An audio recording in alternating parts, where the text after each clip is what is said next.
A poll was recently taken asking which holidays Jews like the best. They take polls about everything. This is a real poll. I'm not kidding. It indicated that Hanukkah is far more popular with younger Jews than is Yom Kippur. What a surprise. Really, kids. What's not to like about the big Kippur, huh? You got your fasting, you're staying in temple all day, you got your having to say you're sorry for a million things. What's not to like? You like Hanukkah better with the chocolate gelt and the latkes and the dreidels? Come on, let's hear it for Yom Kippur. Yeah, that was really not very... I suppose it could have been worse. They could have said Christmas. So Yom Kippur, okay, Yom Kippur is not the happiest holiday. It's not supposed to be. It's designed to be a bummer. And here's the thing. There's a good reason for it.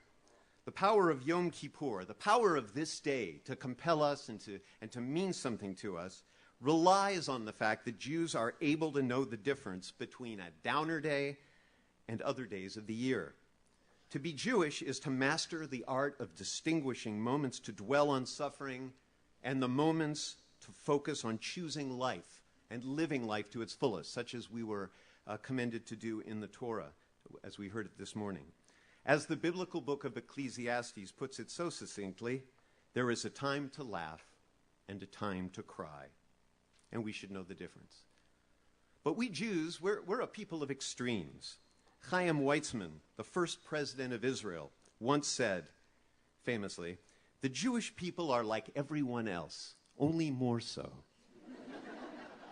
It's true, when we kvetch, nobody kvetches like we kvetch. We know how to suffer. It has been asked, why are there so few Jewish alcoholics? The answer is because it interferes with our suffering.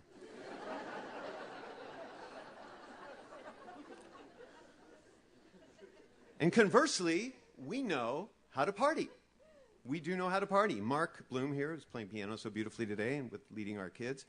Mark and I recently played for an Orthodox wedding, something I don't do very often. We were both in the band. I was playing bass, Mark was playing keys. And it was totally wild. I mean, rejoicing like you can't imagine. Jugglers, magicians, fire eaters entertained the bride and groom. No, I'm not kidding. We did a 45-minute nonstop hora. Right.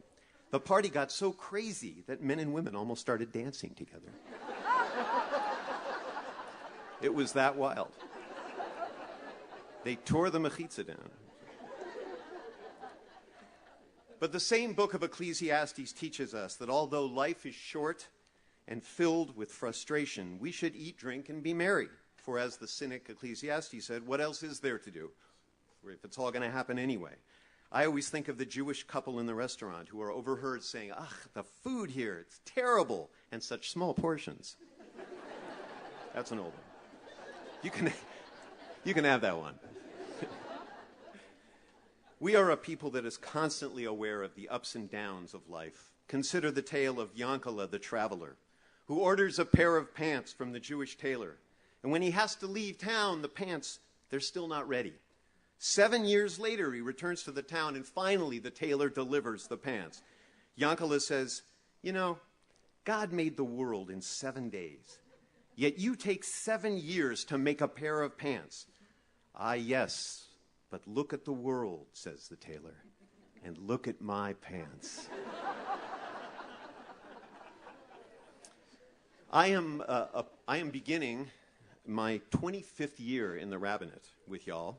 Not with you, but I've been doing this for about 25. Thank you very much. Thank you. Thank you. Please stop. Oh, please hold your applause, please. As a matter of fact, this spring I'll be off to New York to get my DD, Doctor of Divinity, or as we call it, didn't die.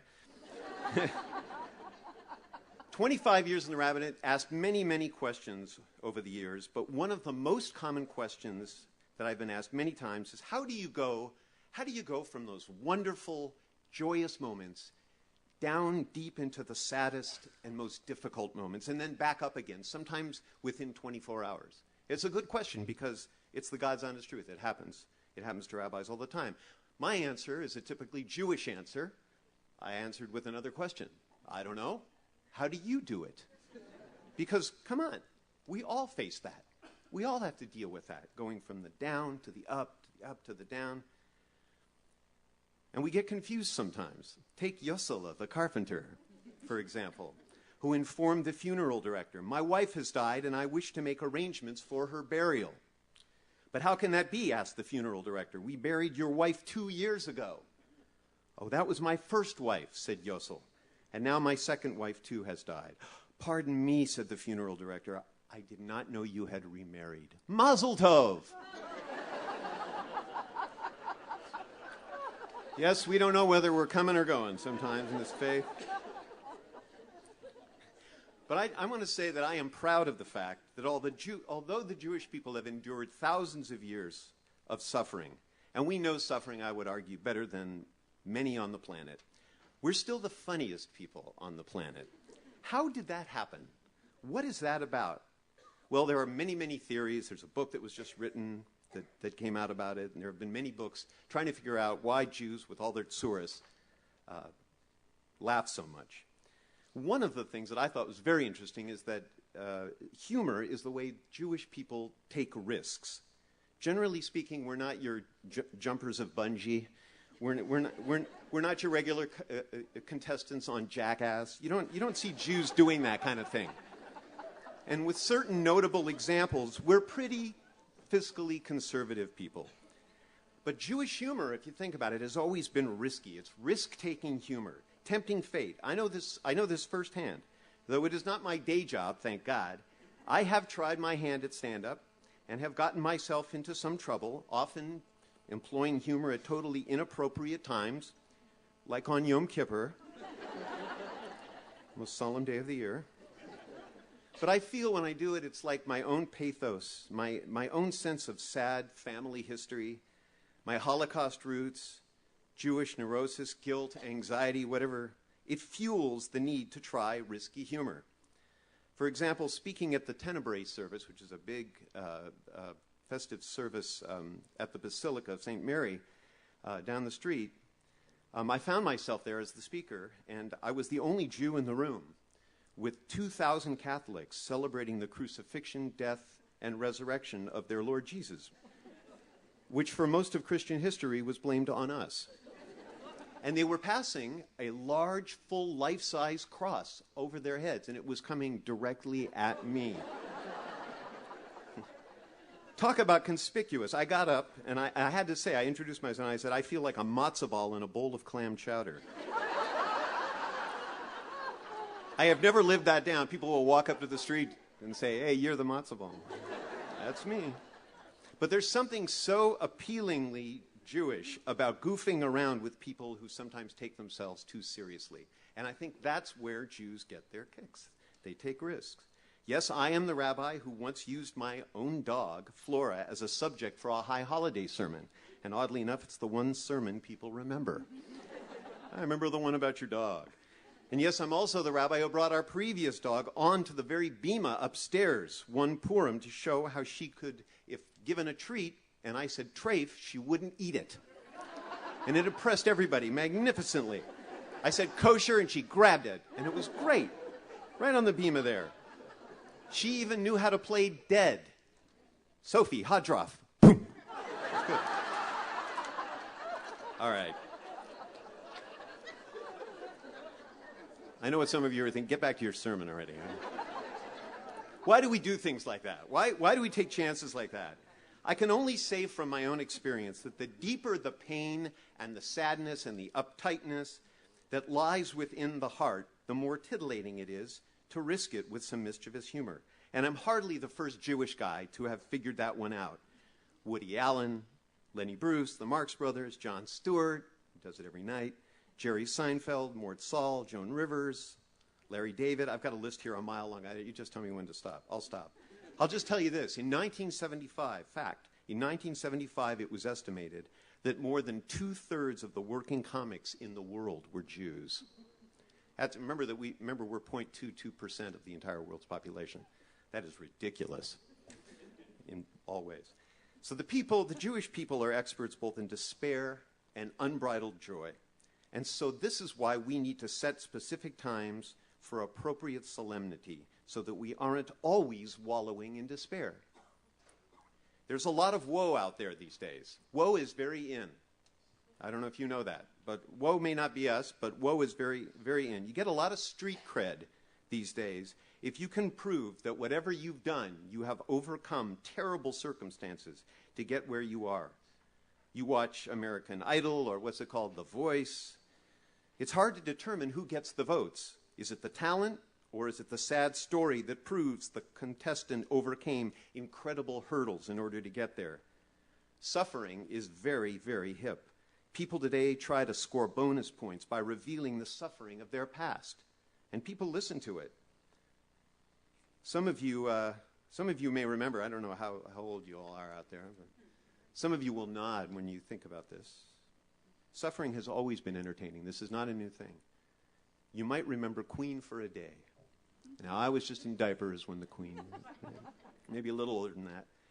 But this is where the housewife with the most woeful story would get crowned Queen for a Day. Each contestant had to talk publicly about her recent financial and emotional hard times that she had been through, her need for medical care, perhaps she had a child with an illness or a husband who was out of work.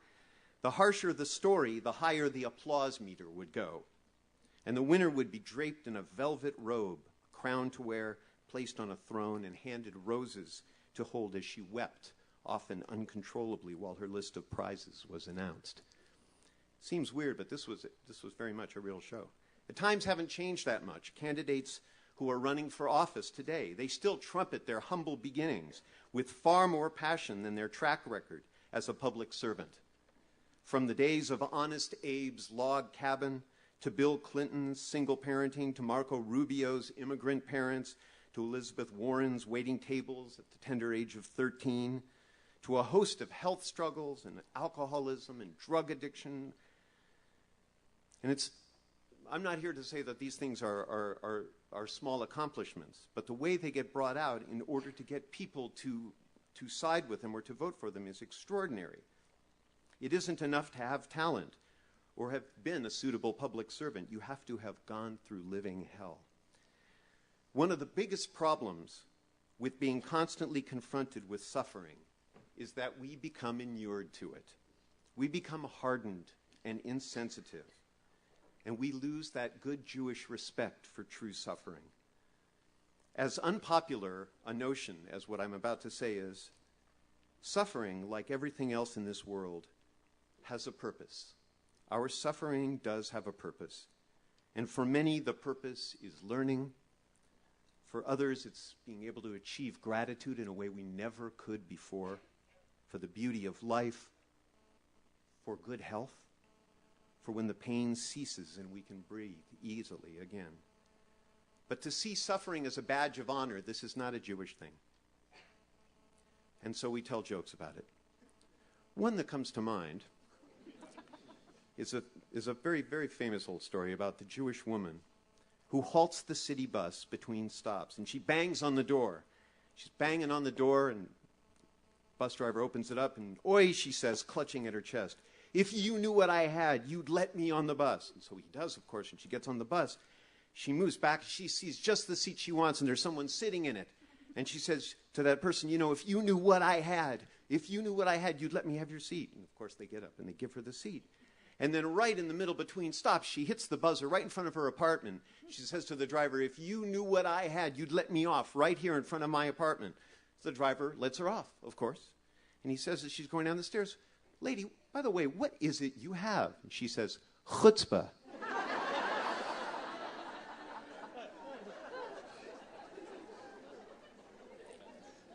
Old story, but it's worth it. There are plenty of sad days on the Jewish calendar, and I don't mean to wreck one of them for you. Yard sites are sad. Funerals, of course. Memorial services are sad. But in our brand of faith, joy trumps sadness. It kind of has to. Tisha B'Av, which is the 9th of Av, marks the destruction. It's a holiday. It usually falls in August. It marks the destruction of both temples in Jerusalem and numerous other tragedies that have befallen the Jewish people.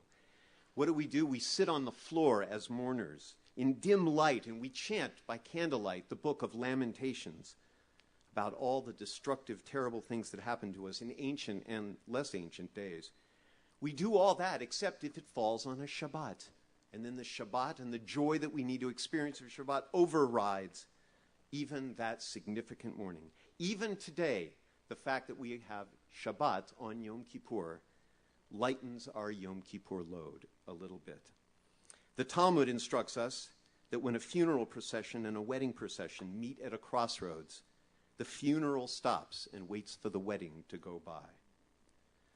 As the Torah portion we just heard this morning says, when faced with blessing and curse, we are to choose life. We are taught that one must opt for life and wholeness before you can adequately confront death and brokenness. And you have to know the difference. The Latin word for suffering, passionem, is related to our English word passion, which is obviously related to the word compassion. The real opposite of suffering, then, is not joy. The real opposite of suffering is apathy, indifference.